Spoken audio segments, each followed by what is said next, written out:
One time for the hating ass niggas and the fake ass niggas that end up switching. Two time for the bitches that act like they love me. What's up, y'all? It's B.O.E Entertainment. It's your host, Lil Nigel. Fonz, And so low. we got Go. we got my man Solo Eggo in here today for the interview. So let's go ahead and check in. Alright, this is B.O.E Entertainment. We back again. We here with a DMV artist, Solo Eggo. How you feeling today, bro? I'm straight, bro. Straight. So first we want to get into, let's talk about your new project. Just dropped. What was that, last week? That's Perfect Blend. It's on whatever y'all listen to, Spotify, Spinrilla, Apple Music, Google Play if y'all Android users. Man, make sure y'all go get that, man. Go get that for sure. Well, my first question is you. I mean, man, you've been away for a long time, and then you came back with this fast tape. Appreciate it. Like we was just talking about the second song, Issues. So what state of mind was you in when you made that song? Shit, well, I jumped 2 years old. I can hear me say I'm 17 in that song, but for real, every song that came on Perfect Blend is old. It's just I put them junks together. But some of them from a bad state. I got No Love from a fucking fresh off a breakup. Then I got On Me when you're just feeling yourself. So there's a whole bunch of different mental states in that song, but that's why I called it Perfect Blend, because you're gonna get a whole bunch of different moods in it. So when you talk about a song like No Love, right? So when you went to the studio, did you already have an idea of what you was gonna go towards, like what you was going for with that song, or did you write it down? How'd you go about making that song? I wrote that down, but it didn't take me long to write it, because that's fresh. Like when you rapping about something that's true and just happened, it don't take you long to do that at all. You just speaking for real. You just make it rhyme, but that's the same way I could speak that situation to somebody. I just put it in a song. So Exactly. Yeah. And something you just said to me that motherfucking this shit is old shit. So this ain't even no new shit.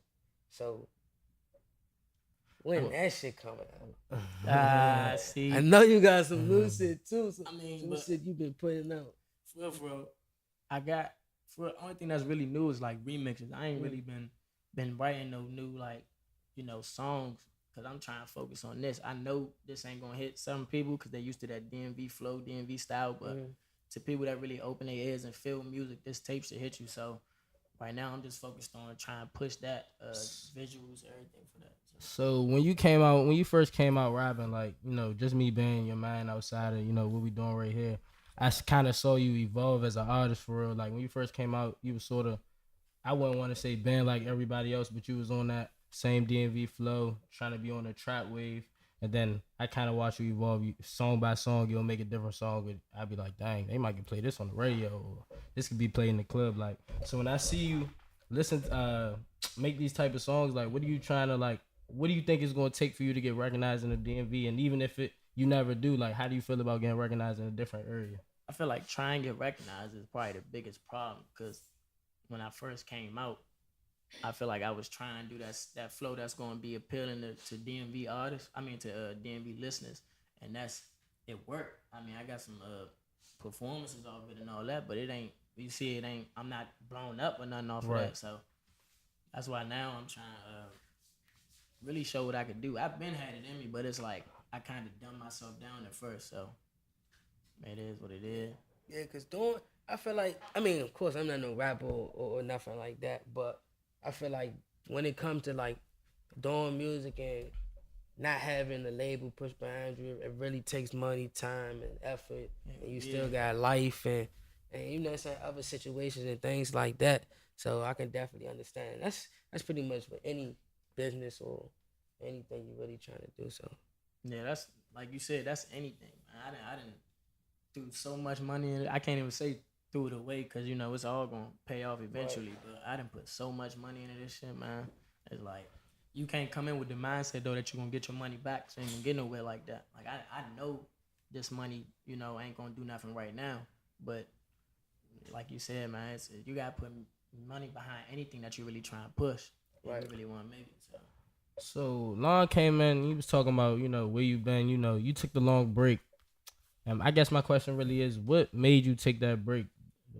Was it the mental space you was in, or was it just you sitting back taking a look? Like, was the game getting like? I want to say the game getting crowded, but you saying a lot of people from our area trying to hop in, and everybody trying to get their piece of the rapping thing. Yeah. Like, so was it that type of thing? Like, what really made you step back, want to take a break, and then come back with a project like Perfect Blend?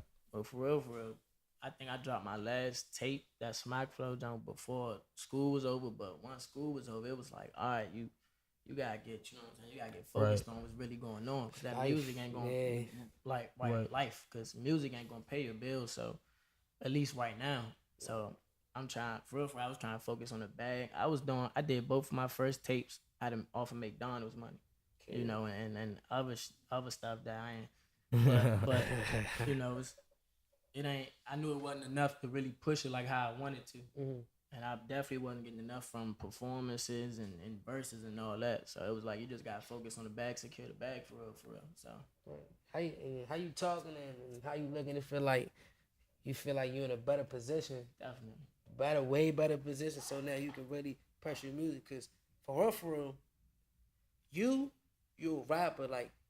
You can really rap, you know what I'm saying? You're not a rah rapper where it's, oh yeah, you know what I'm saying? You can really rap.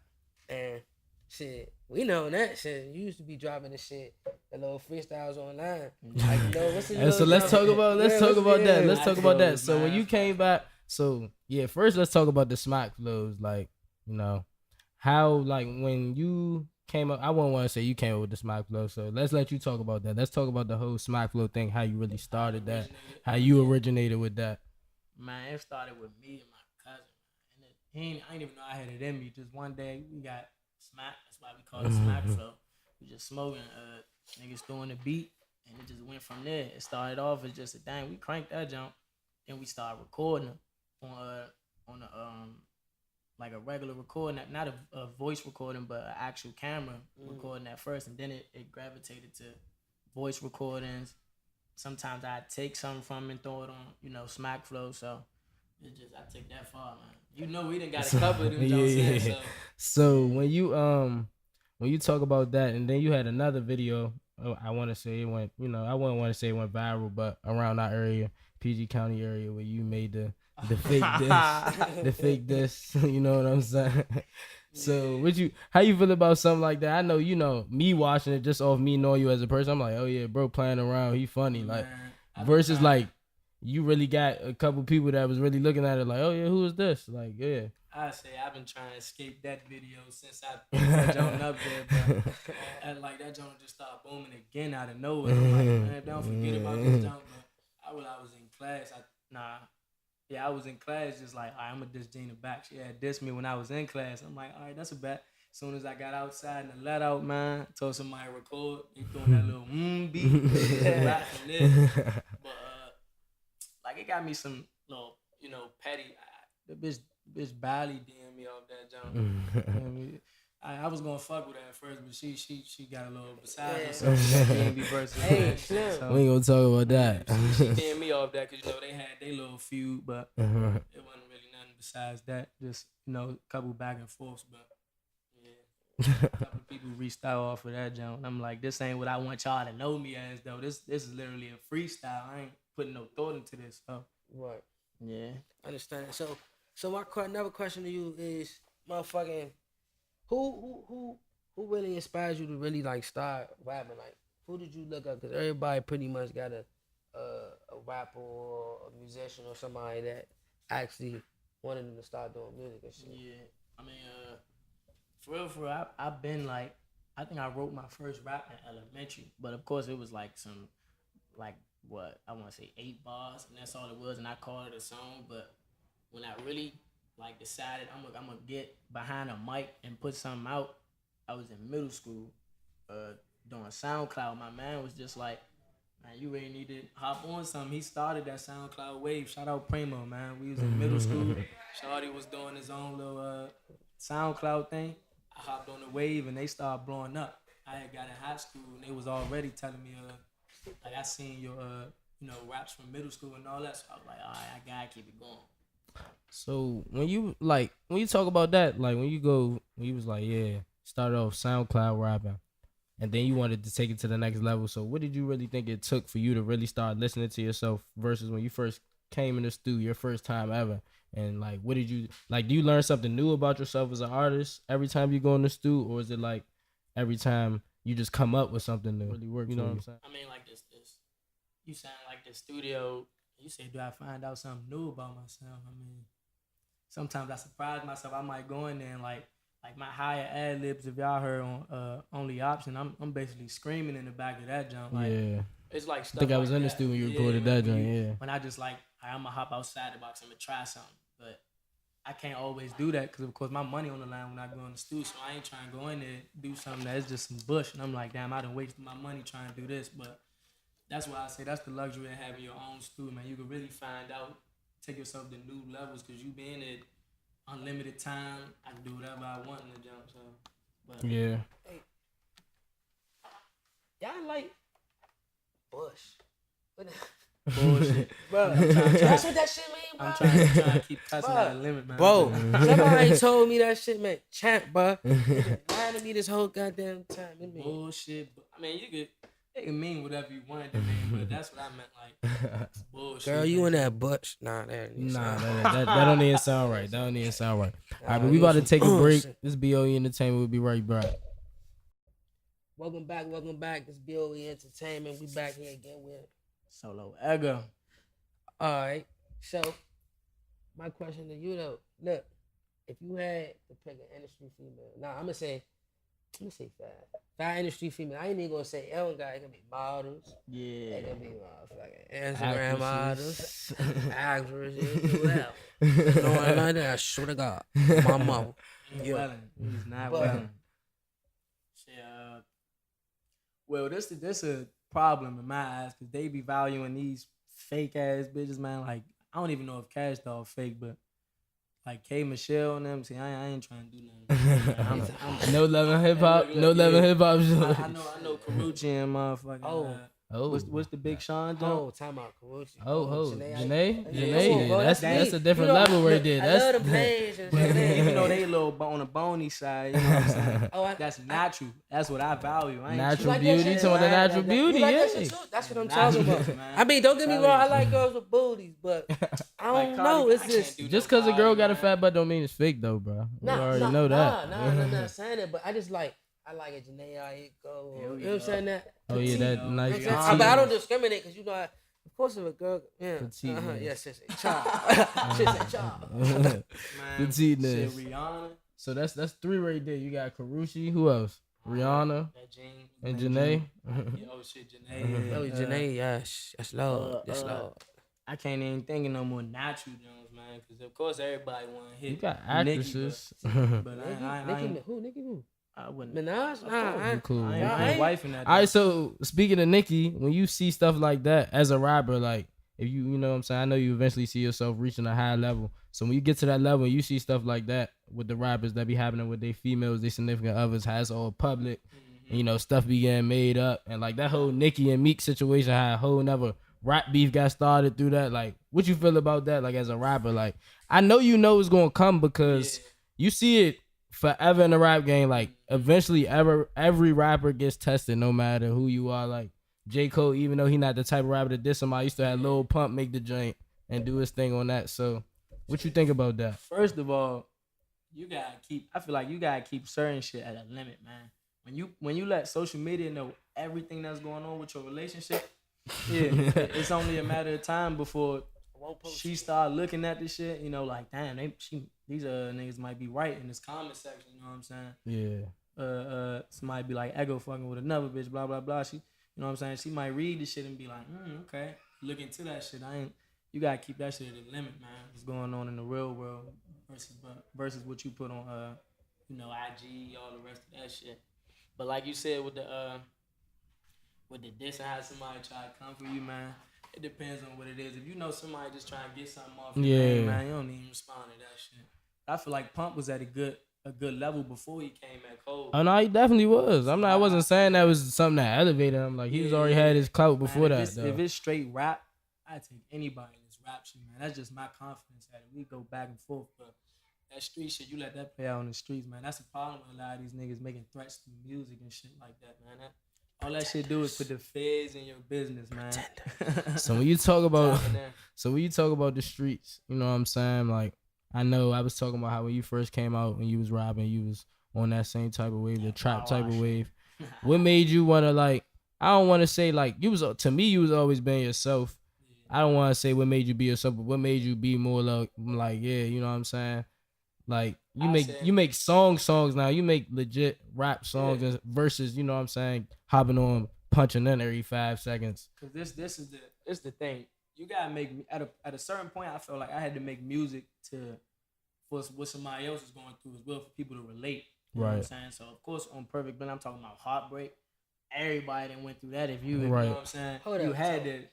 Everybody had to go through that before at least one time, man. So heartbreak, fucking when you feeling yourself, that's what I got the on me issues. You know what I'm saying? I'm talking about a whole bunch of shit that people can relate to. So it's like everybody can't relate to you kicking this nigga doing, you know what I'm saying? Of course, that's music for the streets. That's what they want to relate to. Yeah, I say that too. To. So it's like, and that shit ain't cool at the end of the day, man. I feel like any street nigga trying to get away from the streets, you know what I'm saying? Niggas trying to glorify it.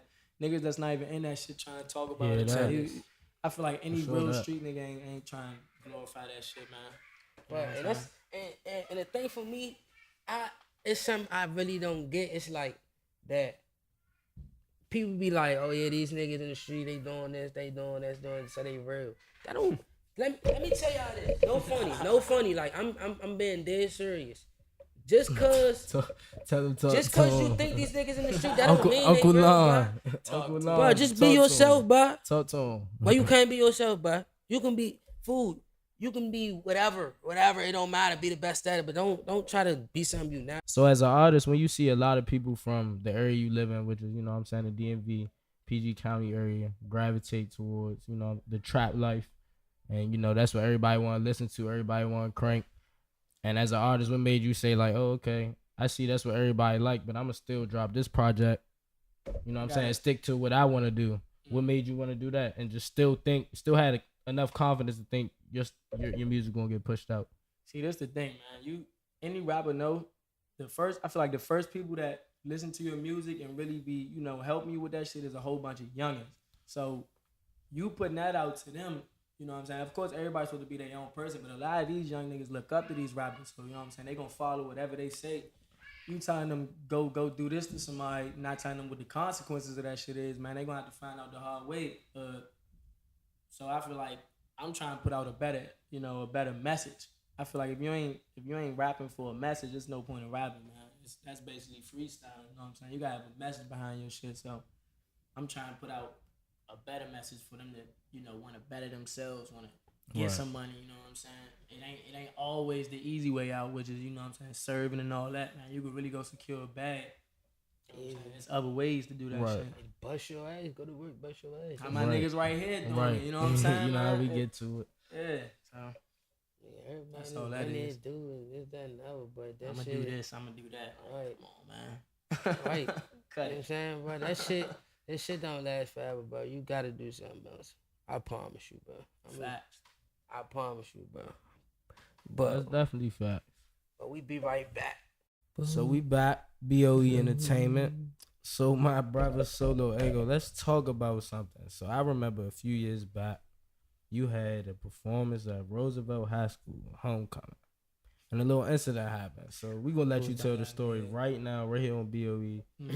Tell what happened. I know exactly what you talking about, man. So, yeah.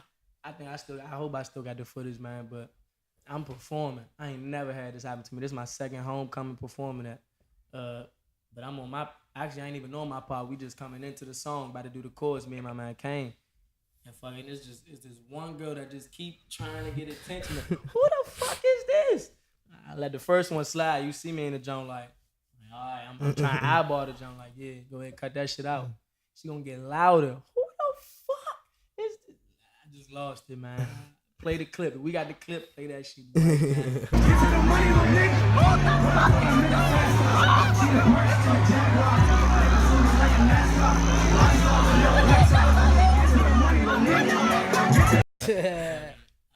I had to do me, man. I had to turn up for the one time. I ain't proud of it. I say that. And I don't even got max like that on females, but I feel like she deserved that to this day, man. Shit, at least you ain't Kevin Gates. Yeah, Kevin Gates. And you ain't take the Kevin Gates route. Yeah, you know what I'm it wasn't gonna saying? get that hectic. He took it then, but yeah. But look, man, I appreciate you coming through the B.O.E, bro. No questions. You know. No questions. Congratulations on the new New tape. tape. Already know you got more shit coming. And again, Jeff, man.